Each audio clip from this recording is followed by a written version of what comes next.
The deadliest location in the Civil War was right here where I'm sitting.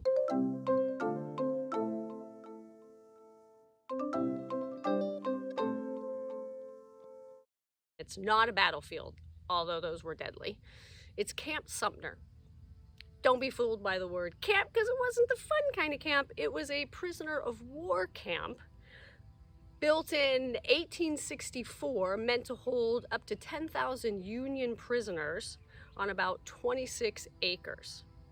But by August of that year, there were 33,000 crammed in this small space, trying to survive amidst disease, malnutrition, overcrowding, and exposure. That last one, exposure, I can totally relate to, as I'm sitting here in the Georgia heat, sweating bullets and getting attacked by mosquitoes and eaten by ants.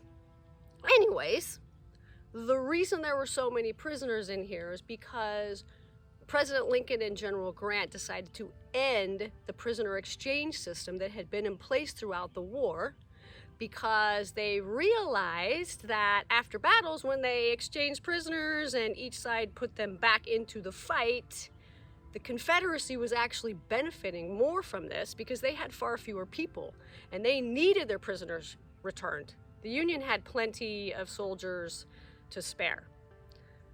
So, if you were lucky, you might get a little tiny piece of real estate like this called a shebang with a roof over your head, if you want to call that a roof.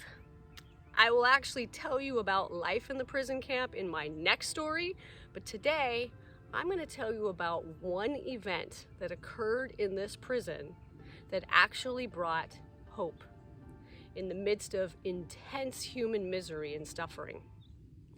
Here's the story.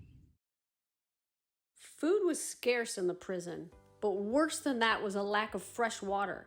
The Sweetwater Creek actually flowed through the prison, although I can assure you the water was anything but sweet. It was used by Confederate guards before it even entered the stockade. Imagine everyone using the same water source for cooking, bathing, and bathroom needs. To say that it was contaminated is an understatement. Added to that, much of the area around the creek was swampy, so a man could sink up to his waist in oozy mud just trying to get to the water in some places. After 2 months of intense summer heat, no rain, and an average death rate of 1 death every 11 minutes, men began to lose hope, and they prayed for a sign that they weren't forgotten. They even started an Andersonville Sunday school, which grew in attendance every week. Finally, in August, the rains came. Imagine fragile, broken-bodied men holding up a tin cup or anything they could find to capture a little fresh rainwater. Survivors say the creek rose 5 feet in 1 hour.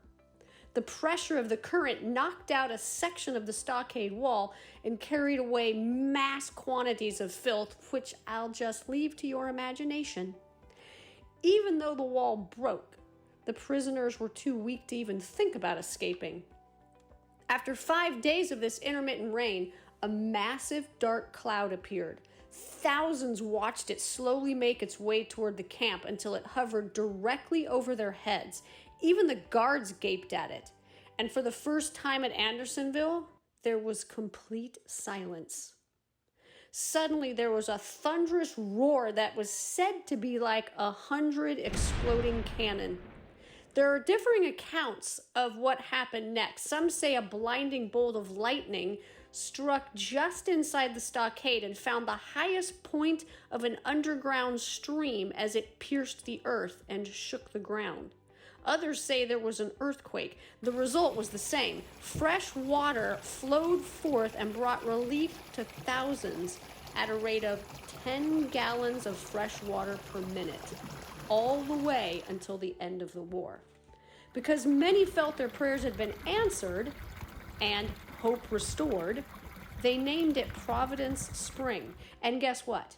In 1907, Union veterans and Andersonville survivors built a memorial around Providence Spring.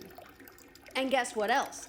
It still flows at a rate of 10 gallons per minute today. I'm Julie Clark, the history teller. If you like the story, be sure to subscribe and set the notification thingy so you can see Andersonville Part 2 coming soon.